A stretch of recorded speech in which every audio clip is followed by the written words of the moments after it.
I never thought my life could change in the space of a single knock.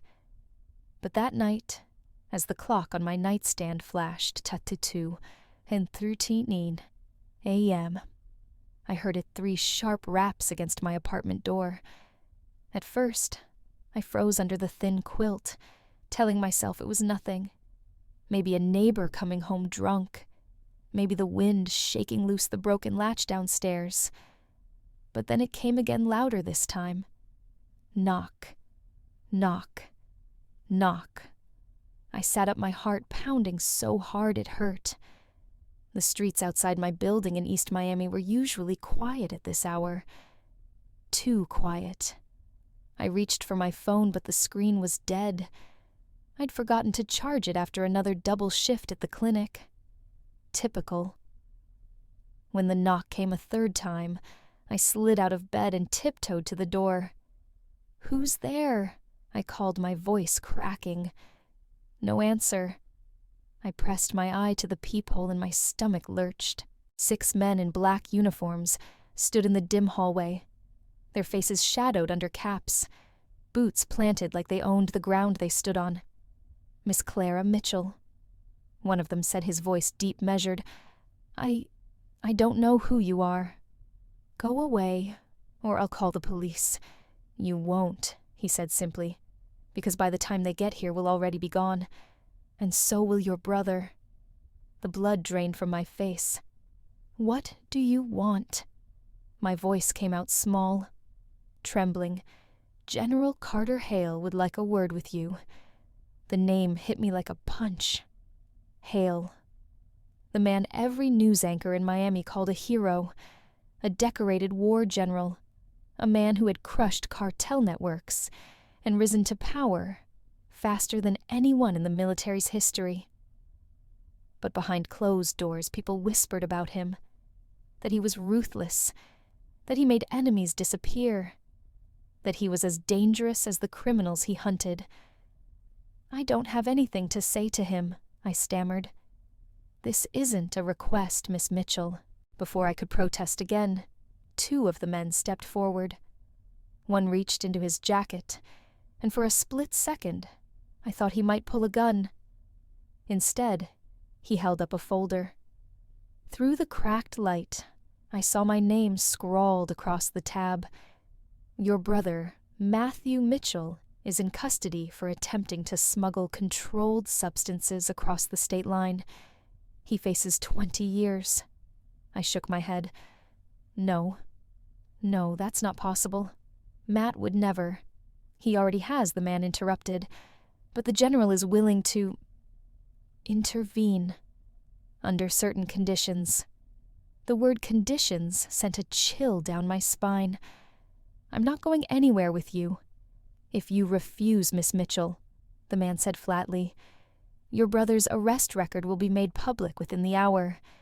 Given the nature of his crime, he may not survive his first month in prison." I stood frozen, my mind spinning. This couldn't be real. But one look at their eyes, calm, unwavering, told me it was. "Fine," I whispered. "I'll go."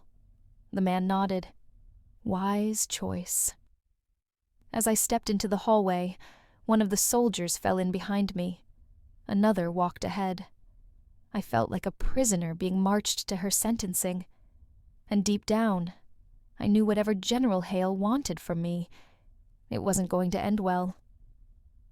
The ride was silent, except for the low hum of the engine. I sat rigid in the back of a black SUV, wedged between 2 soldiers in tactical gear. The man who had spoken at my door, the one with the cold, flat voice, sat in the front passenger seat. City lights blurred past the tinted windows. We weren't heading to a police station. I knew that much. "Where are you taking me?" I finally asked, my voice cracking. "General Hale is expecting you," the man replied without turning his head. It wasn't an answer. I gripped the hem of my sweatshirt so tightly my knuckles ached.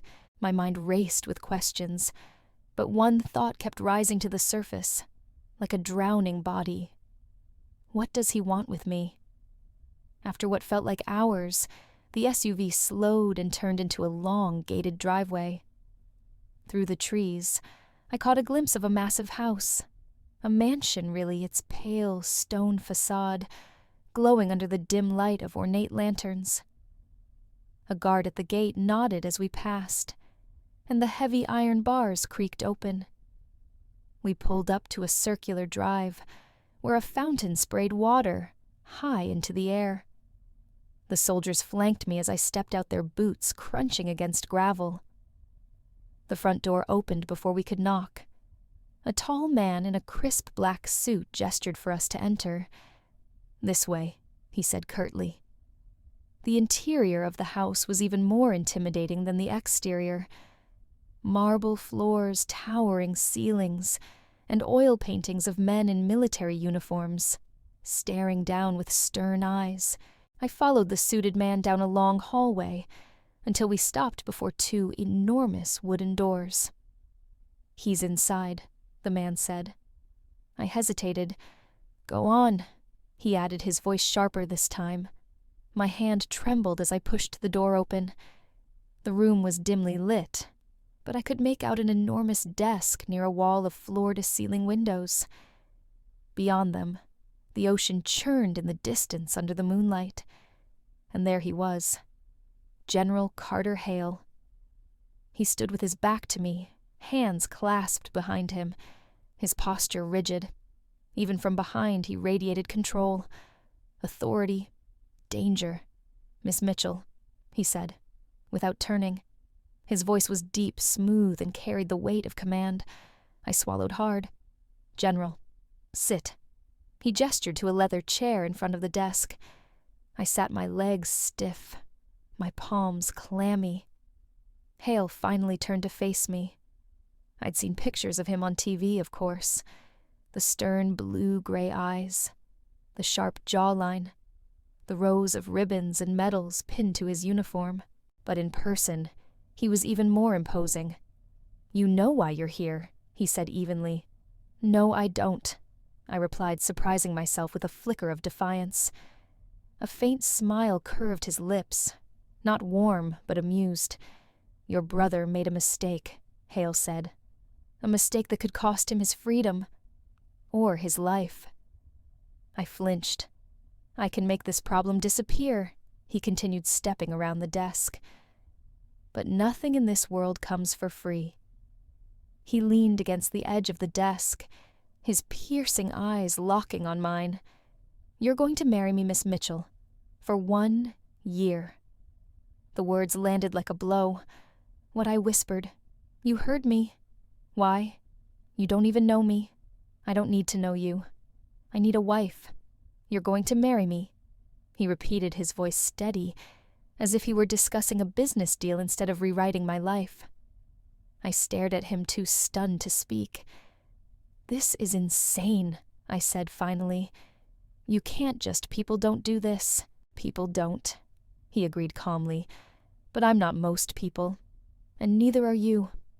Not anymore." My chest tightened. "Why me? You're unconnected to my world," he said, circling me like a predator assessing its prey. "No history with my family. No ties to the media. And you're desperate." The word sliced through me. "I'm not desperate." I shot back, though even I could hear the tremor in my voice. "Oh, but you are." He moved closer, resting one hand on the back of my chair. "Your brother is facing federal charges. His future and yours is about to be reduced to ashes. Your nursing license gone. The clinic you work for, tainted by association." My stomach churned. "How do you even know all this? I make it my business to know everything about the people I deal with. This isn't dealing. This is blackmail. Call it what you want," he said coolly. "The fact remains, you have 2 choices. One, walk out of here and watch your brother rot in prison while your life collapses around you." I clenched my fists in my lap. "And 2, I asked, my voice barely above a whisper, marry me for 1 year. Play the role of the perfect wife. In return, Your brother walks free. Your name stays clean. And you get a fresh start when our arrangement ends. A fresh start. The words were tempting, but I wasn't naive. What happens if I refuse? His jaw tightened slightly. Don't. I looked at the door, wondering if I could make a run for it. But then I remembered the soldiers outside. Remembered the folder with my brother's name on it. You don't even care about me, I said bitterly. This isn't about caring. It's about necessity. My family expects me to settle down. My position depends on appearances. You're convenient. Tears burned the back of my eyes, but I refused to let them fall. I have conditions, I said finally. His eyebrow arched. You're hardly in a position to negotiate. If I'm giving up a year of my life, you'll fund a mobile clinic in the poorest parts of the city. That's my price. For a moment there was silence. Then, to my surprise, he smiled not warmly, but with a flicker of intrigue. You're braver than I thought. He extended his hand. Do we have a deal, Mrs. Hale? I stared at his outstretched hand, my heart hammering. This wasn't just a deal. It was a pact with the devil. But for Matt, for my brother. I took his hand. Deal. His grip tightened just enough to remind me who held the power. Good girl. The next morning I found myself sitting in a room that didn't seem real. Everything about it screamed power. From the floor-to-ceiling windows overlooking the bay, to the mahogany table polished to a mirror shine. Even the air smelled expensive, tinged with leather, and something sharper like cold steel. Hale sat across from me, perfectly composed in a tailored navy suit. His fingers drummed lightly against the armrest of his chair, as a woman in her 60s entered carrying a thick folder. This is Mrs. Whitmore, my attorney, Hale said, without looking at me. The woman nodded briskly, her heels clicking against the marble, as she set the folder before me. Miss Mitchell, she began in a clipped tone. This document outlines the terms of your arrangement with General Hale. She slid a pen across the table. I didn't pick it up. My hands stayed folded in my lap, clenched so tightly the knuckles had gone white. Mrs. Whitmore cleared her throat and started reading aloud. The marriage is to remain legal and binding for a period of 12 consecutive months. During this period, you will reside in General Hale's primary residence and accompany him to all public appearances deemed necessary to maintain the image of a legitimate union. My stomach knotted tighter with every word. You will adhere to a standard of behavior appropriate for a military spouse. No scandals. No interactions with the press without prior approval. Failure to comply may result in termination of this agreement and immediate legal action. Legal action. I nearly laughed at the irony. As if this wasn't already a cage wrapped in legalese. Mrs. Whitmore continued, her voice unwavering. Physical intimacy is not a requirement. However, you are expected to portray affection in public settings. Divorce proceedings will be initiated after 12 months, during which both parties will maintain confidentiality regarding the nature of this arrangement. My breath caught. Physical intimacy is not a requirement. Why did that clause feel both like a relief and an insult? Upon completion of the term, Mrs. Whitmore said all charges against Matthew Mitchell will be dismissed, and a financial settlement will be provided to Miss Mitchell to facilitate relocation and career transition. Hale's voice cut in smooth and unyielding. Sign it, Miss Mitchell. I looked up at him. Those gray-blue eyes gave nothing away. You're asking me to give up my freedom, I said, my voice shaking. I'm giving you a choice, he corrected. Your brother's freedom or your pride. The pen felt heavy in my hand as I picked it up. My signature came out shaky on the thick paper. Hale watched in silence until I pushed the folder back across the table.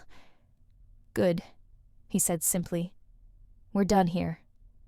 As he stood to leave, I couldn't stop myself. "Do you even care who you hurt with this?" I asked. He paused at the door, his broad shoulders stiff. "No," he said without turning.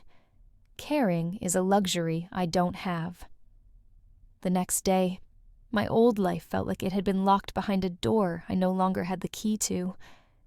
I stood in front of a gilded mirror in a guest room that was larger than my entire apartment. The air smelled faintly of lilies and expensive perfume, not the antiseptic tang of the clinic I was used to. A wardrobe had been brought in overnight, full of designer dresses and shoes, none of which I had chosen. "This isn't me," I muttered, staring at the silk blouse someone had laid out for me. "It doesn't have to be you," a voice behind me said coldly. I turned to see Hale standing in the doorway, arms folded across his chest. He wasn't in uniform today. Even in a simple white shirt and dark trousers, he looked every bit the man in control.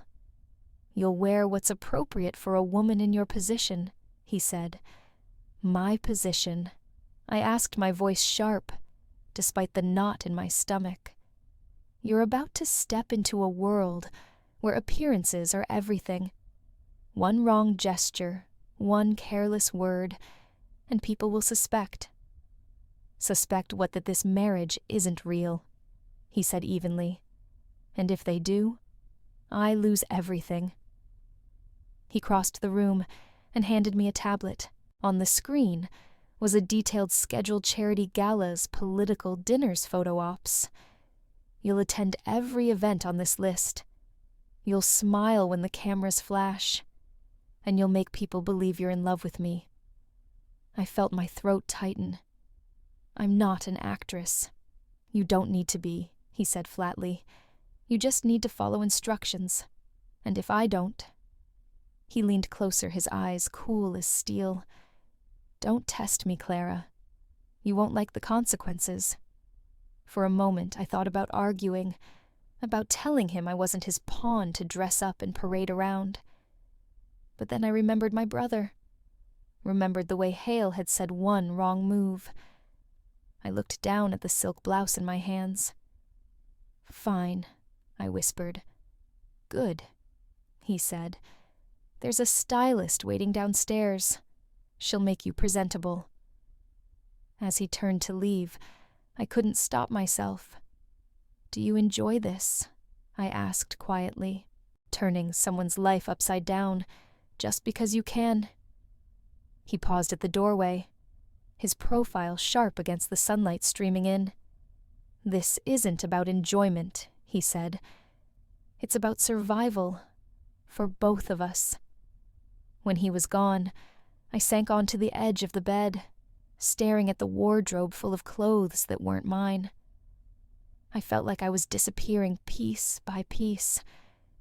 By the third day in Hale's mansion, I felt like a ghost, haunting someone else's life. The clothes weren't mine. The room wasn't mine. Even my name felt foreign when the staff whispered it with a mix of fear and curiosity. At breakfast, a word I use lightly, because I barely touched the food, I sat across from Hale in a cavernous dining room that could seat 20. He read the morning paper in silence, a cup of black coffee steaming at his elbow. I stared at the chandelier overhead, trying to summon the courage to speak. Finally, I set my fork down with a soft clink. "I have a condition," I said. Hale didn't look up. "Do you..." "Yes," I said firmer this time. His eyes lifted from the paper, cool and assessing.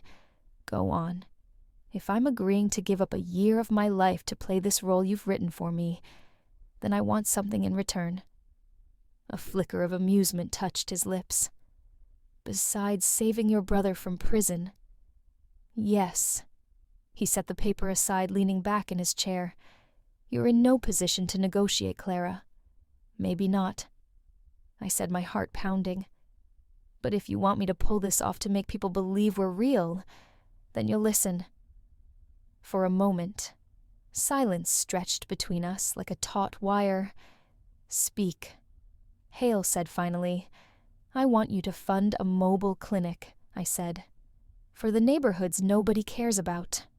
Little Havana, over town, places where people can't afford basic health care." Hale raised an eyebrow. "A charity project."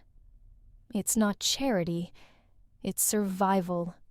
You have the power to change lives with a snap of your fingers. Why not use it for something that matters?" He studied me, his expression unreadable. "Interesting," he murmured. "You bargain for a clinic instead of cash for yourself. Either you're very principled or very foolish." "Maybe both," I said softly. Hale's mouth curved in a faint smile, sharp, dangerous. "Fine," he said. "You'll have your clinic. But let me be perfectly clear." He stood looming over me, his shadow falling across the table. "You are now tethered to me, Clara. Step out of line, embarrass me in front of the press, or break character in public, and I'll not only shut down your precious clinic, I'll make sure your brother regrets ever being born." A chill rippled through me. "I understand," I whispered. "Good," he said, his voice dropping to a near growl. "Then we're done here." As he turned to leave, I felt the weight of the deal settle over me like a chain. I had secured the clinic, but at what cost? By the time I emerged from the dressing room, I hardly recognized the woman in the mirror. The stylist, a sharp-eyed woman named Camille, had spent 4 hours transforming me. My hair, once a simple ponytail, now cascaded in sleek waves. My face bore flawless makeup, sculpting out cheekbones I didn't know I had. And the dress, it shimmered like liquid gold, clinging to my body in a way that made me want to wrap myself in a coat. "You'll do," Camille said with a critical eye, adjusting the diamond earrings she insisted I wear. Mrs. Hale must look the part. Mrs. Hale. The name felt like a costume heavier than any dress. When I stepped into the grand foyer, Hale was waiting. He was dressed in a black tuxedo that seemed tailored to every line of his body. For the first time since I met him, he looked less like a soldier and more like the polished man the tabloids adored. His gaze swept over me, slow and unreadable. "You clean up well," he said finally. I wanted to snap at him to remind him I wasn't some doll to be dressed up for display. But his eyes held me in place, cool, assessing like he was deciding if I'd pass the test ahead. "Where are we going?" I asked. "A charity gala," he said. "The kind of event where people don't just donate money, they measure power. Tonight, we convince them we're in love." A car waited outside.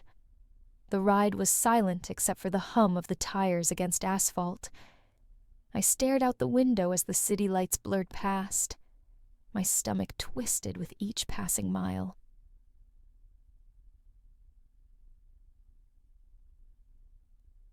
The hotel ballroom was like another planet.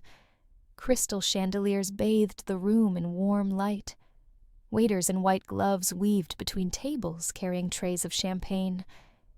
Women in couture gowns laughed softly behind jeweled hands. Men in tailored suits talked in low voices, their watches gleaming like weapons. As we entered, all eyes turned toward us. Or rather, toward Hale. "General Hale," someone murmured. A ripple of recognition spread like heat across the room. I clung to his arm as he guided me forward. "They're staring," I whispered. "Of course they are," he replied smoothly. "You're my wife. Every move you make will be dissected, so make it flawless. My pulse pounded in my ears. I could almost feel the weight of their eyes peeling back layers, searching for cracks in our facade. A woman in a red dress approached, her smile sharp as glass. "Carter," she purred. "And this must be Clara." "Yes, Hale," said, his hand tightening slightly on my waist. "My wife." Her eyes raked over me, and I fought the urge to shrink under her scrutiny. "You're full of surprises, Carter," she said lightly. "You have no idea," he replied. For the rest of the evening, I felt like a porcelain figurine on display, smiling when Hale's hand brushed mine, laughing softly at his calculated remarks. But somewhere in the middle of it all, when he leaned in and whispered instructions for our next move, I caught a glimpse of something in his expression. A flicker of softness.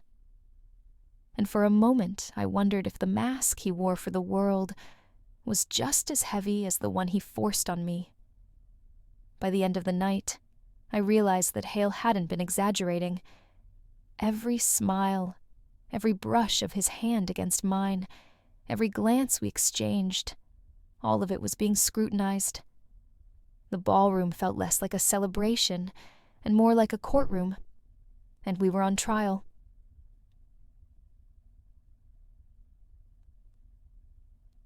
It started with the photographers. The moment we stepped onto the terrace for the formal photos, a dozen camera flashes exploded in our faces. "General Hale. Over here." Mrs. Hale gave us a smile. Hale's hand tightened on my waist, his voice low but firm. "Smile. Tilt your chin slightly. Don't look nervous." "I'm not nervous." I lied, my cheeks already aching from forcing a grin. "You're trembling," he murmured. "Stop it." I inhaled deeply, fighting to steady myself.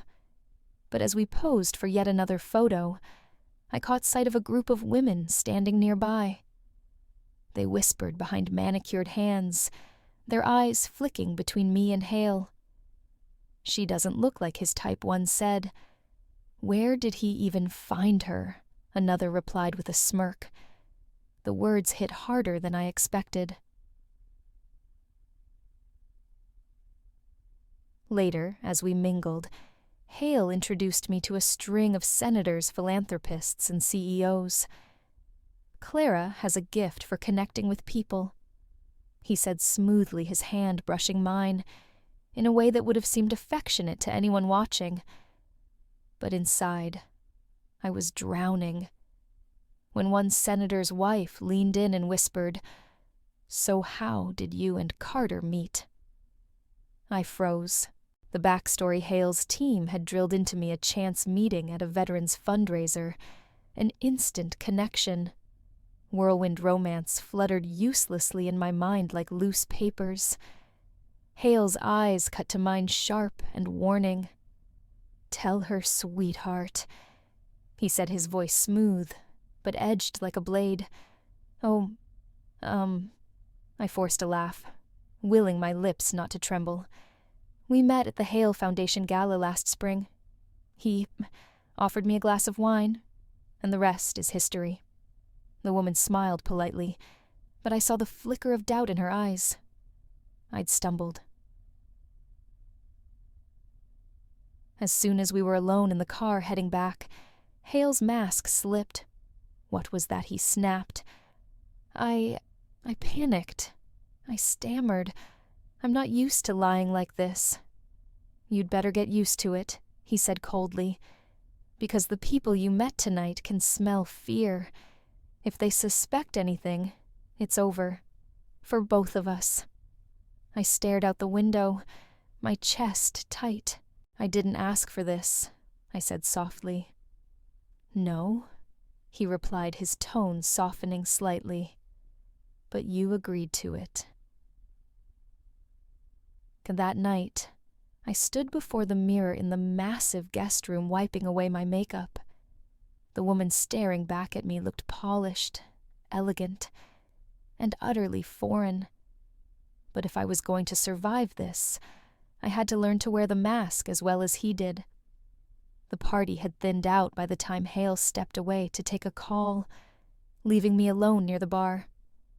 I was sipping a glass of sparkling water, trying not to look out of place when a woman appeared beside me.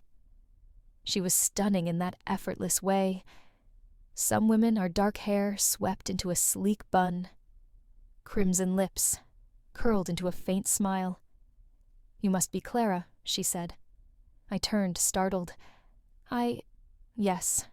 Her eyes swept over me in a way that made my skin prickle. "I'm Elena," she said, extending a perfectly manicured hand. "Carter and I go way back." There was a weight to her words. "Nice to meet you," I murmured, unsure what else to say. She tilted her head, studying me, as if she were deciding how much to reveal. "You're brave," she said finally. "I don't understand. To marry him." Something in her tone sent a chill through me. "I know what this looks like," I said carefully. "But Carter isn't what," she interrupted gently. "Isn't using you." I stiffened. "You don't know anything about us," I said. Elena smiled sadly. "You're right. I don't know you. But I know him." She swirled the wine in her glass, her voice dropping. "Carter doesn't do love, Clara. He does strategy.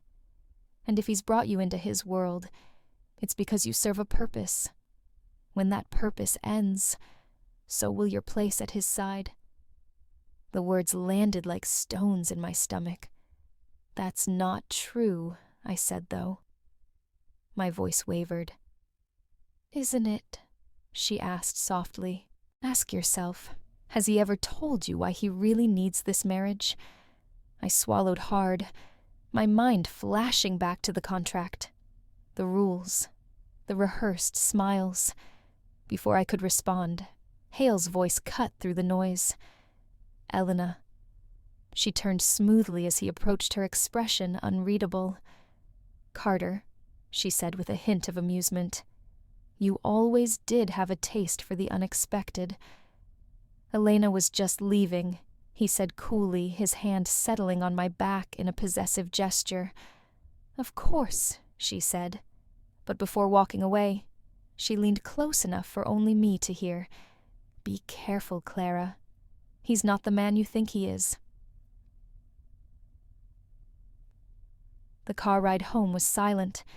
Hale didn't ask what Elena had said, and I didn't offer. But her words echoed in my head, like a song I couldn't turn off. "When your purpose ends, so will your place at his side." For the first time since I signed that contract, I wondered if I'd made the biggest mistake of my life. I wasn't supposed to be in his study. But the storm had knocked out the power in my wing of the house, and with nothing to do but wander these endless halls, I found myself standing in front of the heavy oak door. It was slightly ajar. Inside, the air was different, warmer, somehow tinged with leather and tobacco. I stepped in quietly, half expecting alarms to blare. The room was lined with shelves of military books and awards, citations framed in gold, medals gleaming under the faint light of a desk lamp left on. But what caught my eye was the corner cabinet. Its glass pane was cracked, and through it I saw a badge tarnished, chipped at the edge, as if someone had thrown it once in anger. Beside it lay an old photograph. I picked it up. Hale looked younger in the picture, maybe mid-20s, his uniform crisp, his posture as straight as ever, but his eyes, God, his eyes held something I hadn't seen before. Hope. There was another figure in the photo, a boy no older than 15, grinning proudly as he stood beside him. I didn't realize Hale was in the doorway until his voice cut through the silence. "Put it down." I spun around, guilt flooding me. "I'm sorry," I stammered. "I didn't mean to put it down." I set the photo back gently. Hale strode forward, his jaw tight, his eyes colder than I'd ever seen. "You don't belong in here." I know I said softly. I just The storm. His hand shot out, slamming the cabinet shut. That boy in the picture, I began cautiously. Who is he? No one. I frowned. No one. He's smiling like you're his whole world. Leave it alone, Clara Hale warned. But I couldn't. The badge. It's broken. Why? For a moment, I thought he wouldn't answer. Then in a voice so low I almost missed it, he said, because everything it stood for broke with it. Our eyes met, and for the briefest moment I saw through the cracks in his armor. Pain. Regret. Before I could speak, he turned away. Go back to your room. I hesitated. Now he barked. I fled, but as I closed the door behind me, the image of that broken badge burned in my mind. For the first time, I wondered if the man I'd agreed to marry was more than just dangerous. Maybe he was broken. I found him on the balcony hours later alone, with a glass of whiskey and the Miami skyline sprawling behind him. The storm had passed, but the air still smelled of rain, and something heavier like anger left to fester. For a moment, I thought about turning back. But then he spoke, his voice low and rough. You shouldn't sneak around my study. I wasn't sneaking, I said softly. I was curious. He didn't move, just stared out over the city lights, swirling the amber liquid in his glass. Curiosity is dangerous here. I stepped closer, gripping the railing. So is silence. Finally, Hale glanced at me. In the faint glow, his face looked older somehow. More tired. You want to know about the boy in that photo? Yes. He let out a hollow laugh. His name was Daniel. My brother. I froze. I didn't know you had a brother. You don't, he said bitterly. Not anymore. The silence stretched until I thought he wouldn't say more. Then, in a voice tight with restraint, he began. We grew up in foster homes, bounced from one to the next after our parents were murdered in a drive-by shooting. Wrong place, wrong time. The cops blamed it on a gang initiation. I swallowed hard. I was 16. Daniel was barely 10. He used to ask me why the bad guys didn't go to jail. Why no one cared about two dead nobodies in a bad neighborhood. Hale's jaw clenched. I didn't have an answer then. But I made a promise that I'd never let anyone make me powerless again. And I'd find the people who pulled the trigger. He drained the whiskey in one swallow. I enlisted the day I turned 18. Worked my way up, built alliances, made enemies, and eventually I found them. I hesitated, and they're gone. His voice was flat. Every last one of them. The words hung between us like smoke. I should have been afraid, should have stepped back from the man who spoke of revenge so casually. But all I saw was the boy in that photograph, clutching his big brother's hand, believing he could fix everything. I'm sorry, I said softly. Hale turned, and for the first time his eyes weren't hard steel. They were human. Sorry doesn't change a damn thing, he murmured. No, I agreed. But it means someone still sees you as more than a weapon. Something flickered in his gaze, too quick to name. Then he straightened, the moment snapping like a rubber band. Go to bed, Clara. We have an appearance tomorrow. I left. But as I lay in the dark later, his story looped in my mind. For the first time, I wasn't sure if I was pretending to care anymore. Maybe I actually did. The next evening I watched him from across the room as he adjusted the cufflinks on his tailored shirt. Hale didn't notice me lingering in the doorway. Or maybe he did, and chose not to show it. Every movement he made was precise, calculated as if even breathing was a strategy. Yet I couldn't stop hearing his voice from the night before, low and raw, as he spoke of Daniel, of vengeance, of loss, that had carved him into this hardened version of himself. And against my better judgment, something inside me shifted.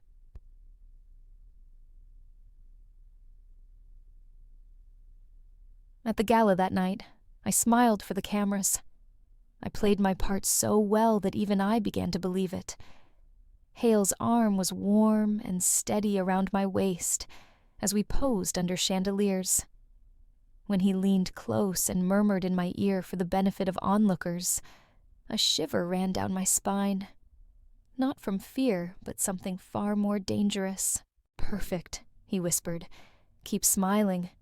So I did. But inside my thoughts churned like storm clouds. "He's dangerous." Elena's voice warned in my memory. "He's broken." My heart countered. On the drive back, the silence between us felt different. He didn't bark orders or criticize my performance. Instead, his gaze softened for a fraction of a second when I caught his eye in the reflection of the tinted window. "You handled yourself well tonight," he said. "Thanks," I murmured, unsure why his approval mattered so much. Later in the mansion's dim hallway, we stopped outside my bedroom door. Hale's hand brushed mine, not by accident. I froze. The air between us tightened, charged. This wasn't part of the contract. This wasn't rehearsed. "Clara," he began, his voice unusually quiet. Yes. For a moment, it seemed like he wanted to say something else, something real, but then he stepped back, his expression shuddering again. "Get some rest. Tomorrow will be another long day." I nodded, slipping into my room. But as I lay awake, staring at the ceiling, my chest ached with questions I couldn't answer. Was I still playing my role, or had I already fallen for the man behind the mask? And if I had, what would that make me? I had packed my bag before the sun came up. The house was still the silence broken only by the soft hum of the air vents. My fingers trembled as I zipped the leather duffel shut, every sound, feeling too loud in the cavernous room. I couldn't stay here. Not after what I'd overheard. The night before, I hadn't meant to eavesdrop. I had gone looking for Hale after our latest appearance. One more exhausting evening of playing the perfect couple. One more night of cameras flashing, and strangers calling me Mrs. Hale, like the title actually belonged to me. His voice carried from the study. "She's useful, that's all. The board believes the marriage stabilizes my image. Once the year is up, she'll be compensated and we move on." A pause. Then a low chuckle. "You know me. I don't let feelings interfere with business." I stood frozen outside the door, my chest hollow. Useful. Compensated. I wasn't a wife. I wasn't even a person to him. I was a prop in his carefully constructed empire. I should have listened to Elena. He's not the man you think he is.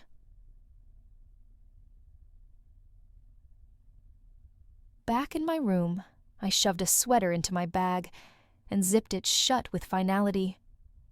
I didn't care where I'd go, anywhere but here. But as I reached for the doorknob, it turned on its own. Hale stood in the doorway. His eyes dropped to the bag in my hand. "Going somewhere?" he asked, his voice low and unreadable. I straightened, forcing the words out before fear could choke me. "Yes, I'm leaving." His jaw tightened. "And you think it's that simple?" "It has to be," I said, my voice shaking. "I can't stay here and pretend anymore. I can't be your pawn." "You're not a pawn," he said sharply. "Then what am I?" I shot back. "Because I heard you last night. She's useful. Once the year is up, she'll be compensated." His expression flickered something unidentifiable, flashing across his face before he masked it again. "You weren't supposed to hear that." But I did. For a long moment we stood in silence. Finally, Hale stepped aside. "Go, then," he said coldly, "if that's what you want." My fingers tightened on the strap of my bag, but my feet wouldn't move. Was this what I wanted? Or was I waiting foolishly for him to give me a reason to stay? I didn't make it past the front gates. The rain had started as a soft drizzle when I climbed into the waiting car, the driver glancing nervously in the rearview mirror. "Airport?" he asked. I nodded mutely, my fingers gripping the strap of my bag so tightly, my knuckles ached. The car rolled forward, wipers swishing in a steady rhythm. But just as we turned onto the main road, my phone lit up with an unknown number. I almost let it go to voicemail. Almost. Then instinct made me swipe. "Clara, it's Dr. Ramirez." My heart lurched. He was the physician I'd worked with for years, the one who'd promised to help get the mobile clinic up and running. "What's wrong?" I asked. His voice trembled. "The clinic. There's been an explosion." For a moment I couldn't breathe. "What do you mean it's gone? Someone planted a bomb. They think it was a message. The police are saying it's connected to your husband's dealings with one of the old gangs in Little Havana." The words blurred in my ears. Gone. All those plans, all those patients we were going to reach. Ashes. "The turnaround," I told the driver. He hesitated. "Ma'am, turn around." And as by the time I burst through the front doors of the mansion, I was soaked to the bone. Hale was in the foyer, his phone pressed to his ear. When he saw me, his eyes narrowed. "Clara, you knew this could happen." I accused, my voice cracking.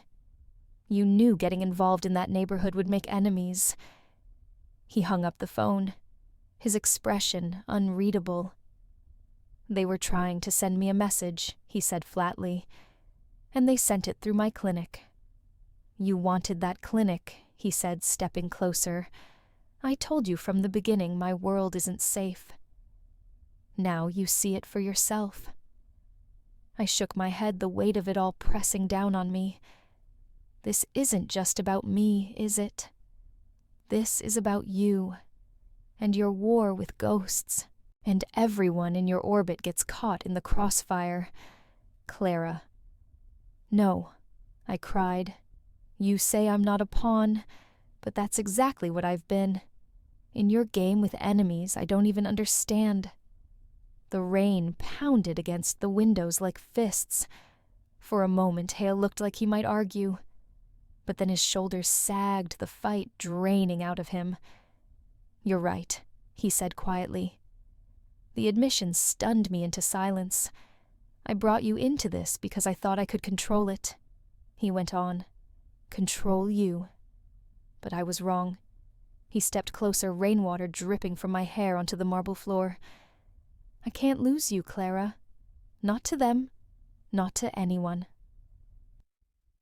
I wanted to scream. I wanted to run. But instead I stood there trembling as his hands came up to cradle my face. And for the first time, I wasn't sure if I hated him or wanted to collapse into his arms. The call came in the middle of the night. I had barely fallen asleep, still fully dressed, the sound of rain pounding against the window. When my phone buzzed, my first instinct was to ignore it. Then I saw the name on the screen. Coleman. Hale's right-hand man. "Clara." His voice was tight, urgent. "You need to come to Jackson Memorial. It's Hale." My chest clenched. What happened? There was another attack. He went to check on the wreckage of the clinic. One of the gang's men opened fire. He got hit. I sat up the room, spinning. "Is he—" "He's alive," Coleman said quickly. "But barely. They're prepping for surgery now. I don't remember the drive to the hospital. I don't remember the elevators or the corridors. All I remember is the sight of Hale pale and still on the gurney as nurses wheeled him past. There was so much blood. Too much. Carter. I cried, reaching for him, but a nurse held me back. Ma'am, you can't. He's going straight into the OR.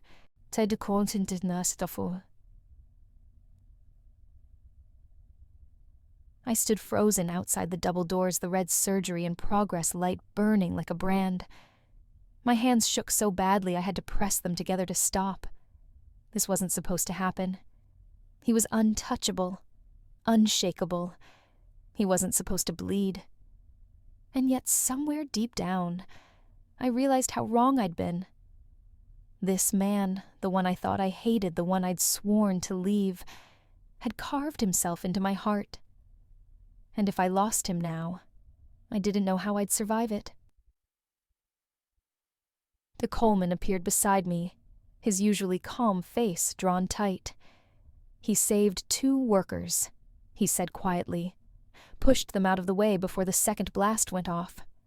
I closed my eyes, my chest aching. That sounds like him, I whispered. Do you love him? Coleman asked suddenly. I looked at the double doors, the faint sound of monitors and voices spilling through. Yes, I said. God help me. I do. And time stretched endlessly. Every second felt like a lifetime as I stared at the clock, praying for someone to come out and tell me he'd made it. Finally, after what felt like hours, the surgeon emerged peeling off his gloves. Mrs. Hale, I shot to my feet. He's alive, the surgeon said. We stopped the bleeding. He'll need time, but he's strong. The air rushed out of me in a sob. Strong. Of course he was. When they let me into the recovery room, I sat by his bed and took his hand, careful not to disturb the bandages. Carter, I whispered, tears slipping down my cheeks. Don't you dare leave me. Not now. His fingers twitched faintly in mine, and I knew I wasn't leaving either. The steady beep of the heart monitor was the only sound in the room. I had been sitting there for hours, my hand wrapped around his, watching the faint rise and fall of his chest beneath the white hospital blanket. Hale looked nothing like the man who had barged into my life months ago. Gone was the commanding presence, the sharp gaze that made everyone in the room straighten their backs. Here, in the dim glow of the recovery ward, he looked human, fragile even. And when his fingers twitched in mine, I almost missed it. But then, his eyelids fluttered. Carter, I whispered, leaning forward. His lips parted dry and cracked. His voice was hoarse but clear enough to make my chest tighten. I can't, he rasped. Can't lose you. The words felt like a stone dropped into still water, sending ripples through everything I thought I knew. Don't speak, I said softly. You need to rest. But his hand gripped mine weakly. You stayed, he murmured. My throat tightened. Of course I stayed. But as he drifted back into sleep, I couldn't stop the storm raging in my mind. Did he mean it? Or was it just another line in the carefully scripted play he'd crafted for us? Was I still just a piece in his game? Or had the man behind the mask been speaking in that moment raw and unguarded? I brushed a damp strand of hair from his forehead, my heart aching in ways I didn't want to name. You make it so hard to hate you, I whispered. But the truth was, I wasn't sure I could anymore. The days blurred into one long stretch of muted light, quiet footsteps and whispered conversations. Hale's recovery was slow but steady. Each time his eyes opened, relief washed over me like a tide I couldn't fight. At first, I told myself I stayed because I owed him. He had been injured saving others, putting his life on the line. But deep down, I knew the truth. I stayed because I couldn't bear the thought of leaving him.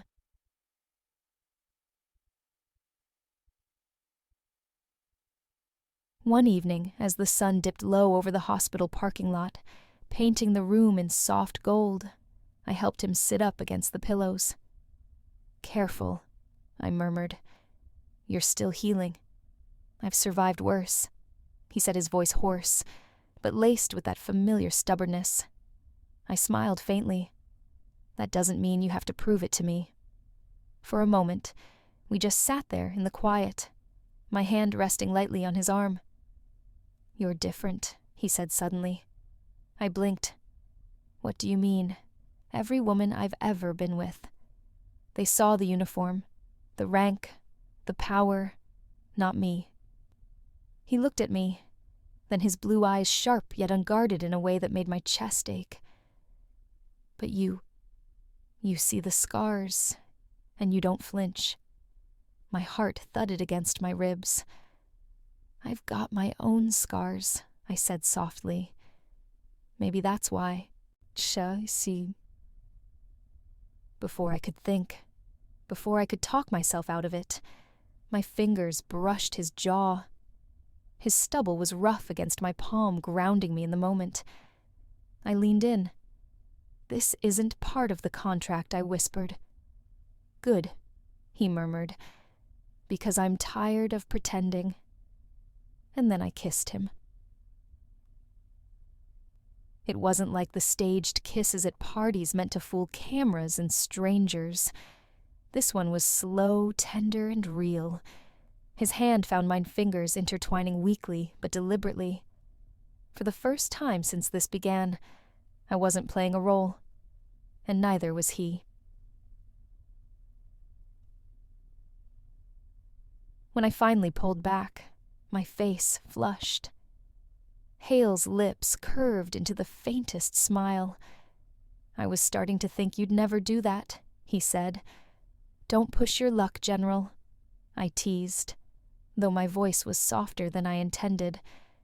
But as I looked into his eyes, I knew something had changed. This wasn't a deal anymore.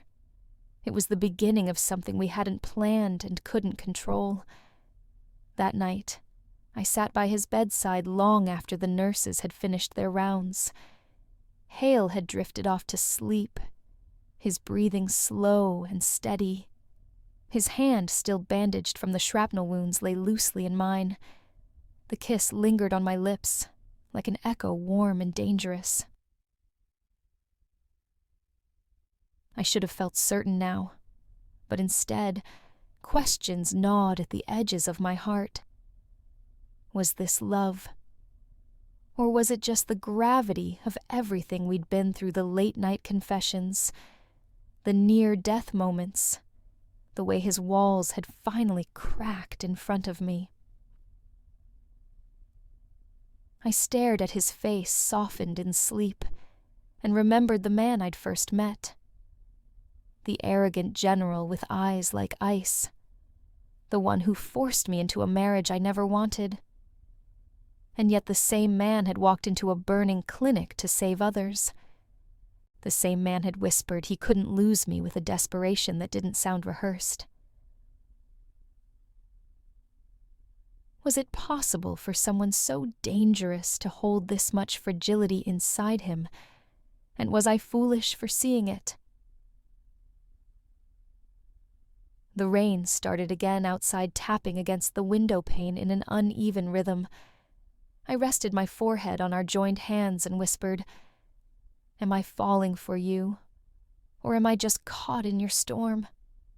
Of course, there was no answer, only the steady beep of the monitor and the quiet sound of his breathing. I should leave. It would be safer for my heart, for my sanity. But I didn't move, because the truth was, I didn't want to. When his fingers tightened ever so slightly around mine, I realized I'd already made my choice, and I wasn't sure whether to feel terrified or at peace. Hale was stronger now. It had been weeks since the surgery, and though he still moved carefully, the fire in his eyes had returned. This time, though, it wasn't the cold, calculated intensity I'd seen before. There was something softer there, something I couldn't quite name.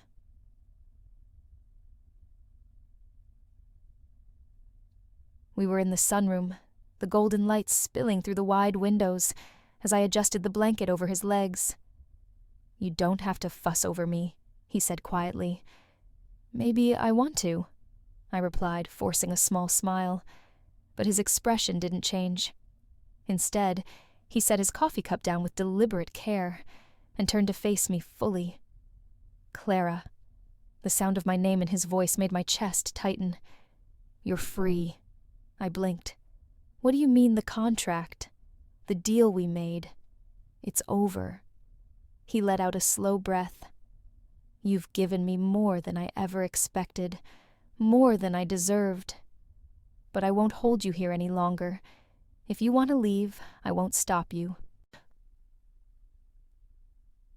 I opened my mouth to respond, but no words came. Wasn't this what I wanted? Hadn't I been dreaming of freedom from the moment he walked into my life, forcing me into a marriage I never asked for? And yet, the thought of walking away made my chest ache in a way I couldn't explain. I began softly.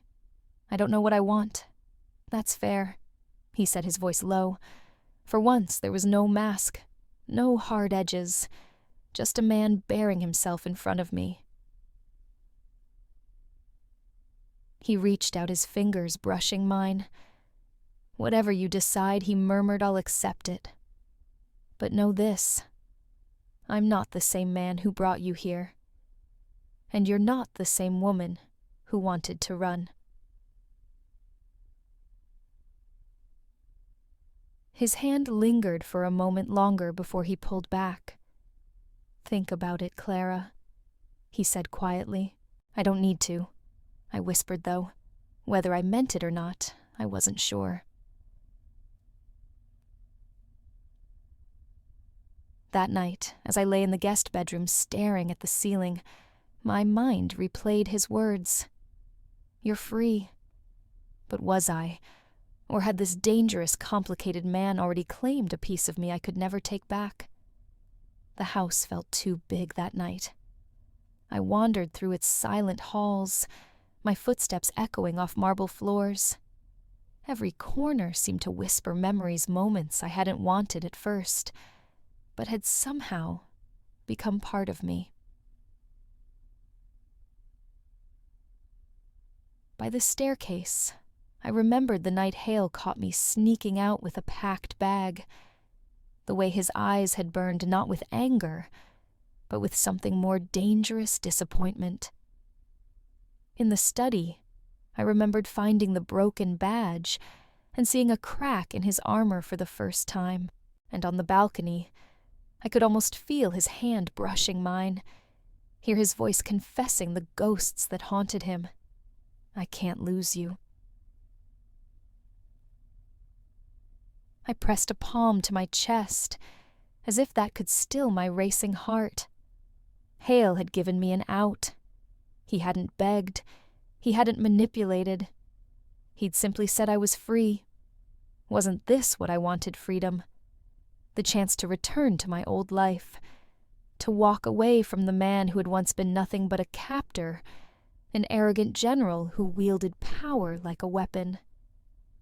But my old life felt like a stranger to me now. By the window, I watched the rain streak down the glass and remembered the clinic, the dream that had gone up in flames because of his enemies. and how he'd run into the wreckage to pull others out. He's dangerous. Elena's voice whispered in my memory, but another voice, quieter, yet stronger, whispered back. He's also the man who risked everything to save people he didn't even know.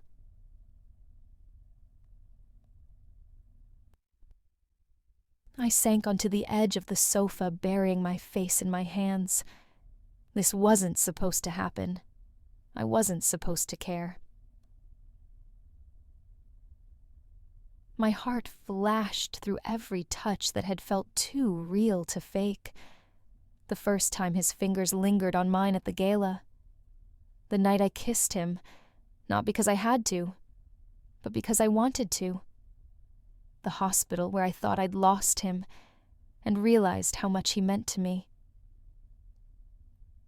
Now, do I love him? The question pulsed in my mind like a drumbeat. If I stayed, it wouldn't be because of the contract. It would be because my heart had already made the choice.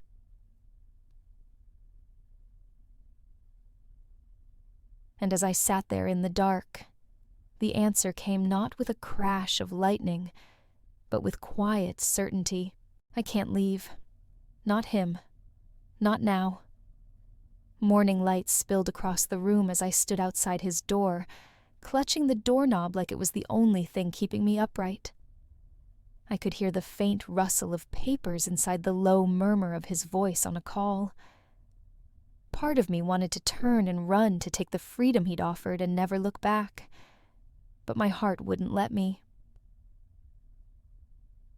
When I finally pushed the door open, Hale was seated in the armchair by the window, sunlight catching the faint scars on his hands. He looked up, surprise flickering in his eyes, before he masked it with that calm, unreadable expression. "You're still here," he said quietly. "Yes." My voice wavered, but I didn't look away. "I thought you'd be gone by now." I almost was. I took a slow step forward, then another. But when I tried to picture walking away, I stopped swallowing hard. All I could see was you, Tengasat. His jaw tightened, his hands gripping the armrests, like he was bracing himself. "Clara, don't say this out of guilt or obligation." "This isn't about guilt," I interrupted, my voice firm now. "I stayed because I want to. Because somewhere between all the pretending and the rules and the fights, I fell for you." The words hung in the air between us, fragile and terrifying. Hale's eyes softened, and for the first time, I saw the man behind the general, the boy who had lost everything, the man who had built walls so high, even he didn't realize he was trapped inside them. "You're sure?" he asked, his voice low, almost broken. I crossed the final few steps until I was standing in front of him. "Yes," I whispered, "but this time, no contracts, no conditions, just us." His hand reached for mine, hesitant at first, then stronger. "You're not my hostage anymore," he murmured. "You're my choice. And you're mine," I said, tears pricking my eyes. When he pulled me into his arms, there was no pretense, no performance. Just two people finally admitting the truth they'd fought for too long. And as his lips met mine, soft but certain, I knew I wasn't staying out of duty or fear. I was staying because I couldn't imagine a life without him. The ocean breeze carried the scent of salt and wildflowers as I stood barefoot on the sand, the hem of my ivory dress brushing against my ankles. A year ago, I never would have imagined this moment. Not with him, not with us. But here, we were no cameras, no contracts, no performances. Just family, close friends, and the sound of waves crashing softly in the distance.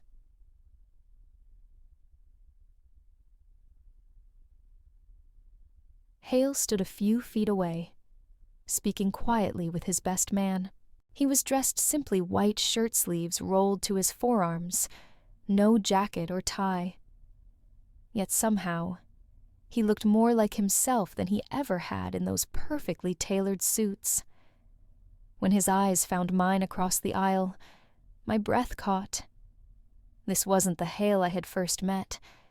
This was Carter, the man who had saved lives, who had let me see his scars, and who somehow had become the center of my world.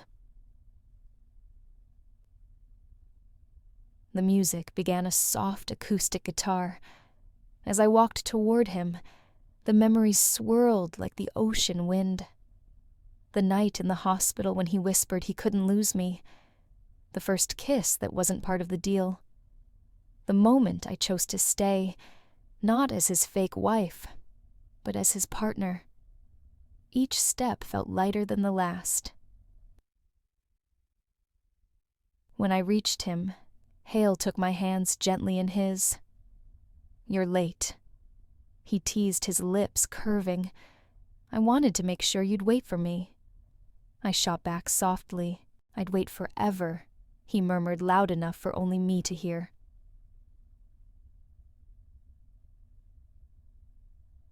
The ceremony was simple. No lavish decorations, no media frenzy, just as promising to love each other in a way neither of us believed we were capable of back then. When the officiant said, "You may kiss the bride," Hale didn't hesitate. His kiss was soft, but sure tasting of sea air, and all the quiet promises we'd made in the dark. As our guests clapped and cheered, he pulled back just enough to whisper, "This time, it's real." I smiled, tears pricking my eyes.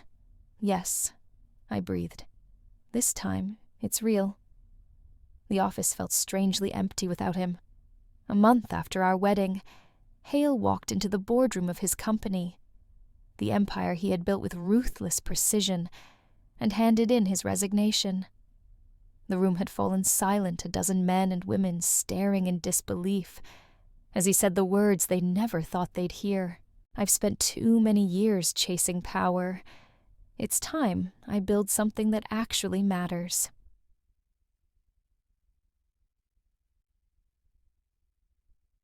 At first, I wasn't sure he would follow through. Hale wasn't the kind of man who knew how to slow down. His life had been a series of battles for survival, for revenge, for control. But he surprised me. He sold off half his holdings and funneled the profits into rebuilding the clinic that had once been reduced to rubble. This time, it wasn't just a project for me. It was ours. I watched him one afternoon as he stood in the middle of the construction site, sleeves rolled up speaking with volunteers and architects. He looked lighter somehow, like the weight he'd carried for so long had finally begun to lift. When he came home that evening, dust still clinging to his boots, I handed him a glass of water and teased General, "You've got paint in your hair." He grinned, running a hand through his dark strands. "Guess I'm learning how to be useful without a uniform." "Useful." I raised an eyebrow. "You're building something beautiful." He sat beside me, pulling me close. Not as beautiful as the woman who made me believe I could be more than my past. His words sank deep into my chest, warm and steady.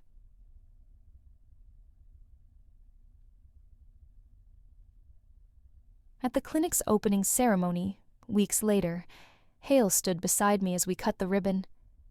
"This isn't about redemption," he told the crowd. "It's about creating a space for healing for others, and for myself." When our eyes met, I knew what he meant. The man who had once lived for revenge was finally living for love. The late afternoon sun streamed through the clinic's windows, casting a warm glow over the polished floors and fresh-painted walls. I sat at the small community garden outside, watching Hale kneel in the dirt as he helped a little boy plant a row of flowers. His hands, once only used to command, to fight, to destroy, were now patient and gentle as they pressed the soil around the fragile stems, and I couldn't help but smile. It felt impossible to believe that this was the same man who had walked into my life a year ago, cold and unyielding, forcing me into a marriage I never wanted.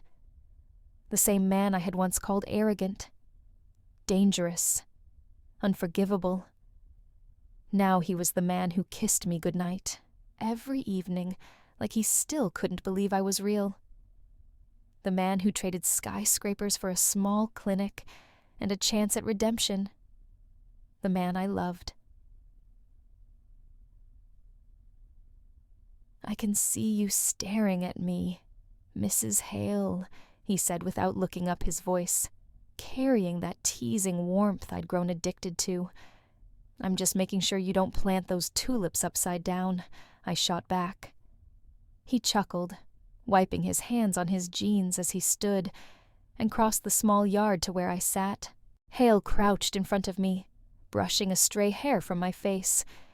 "Do you ever regret it?" he asked softly. "Regret what?" "Saying yes. That night in my study. I thought back to that moment, the fear twisting in my stomach, the sense of being cornered. And yet, if I hadn't said yes, we wouldn't be here. I wouldn't have discovered the man behind the hardened shell. I wouldn't have found the kind of love that could grow even in the darkest soil."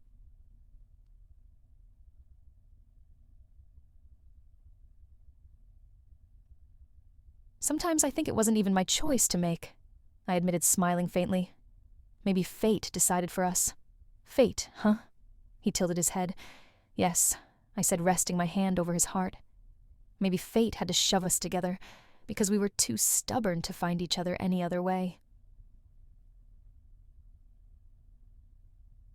He leaned in, pressing his forehead to mine. "Then, I guess I should thank fate." I laughed softly. "You should."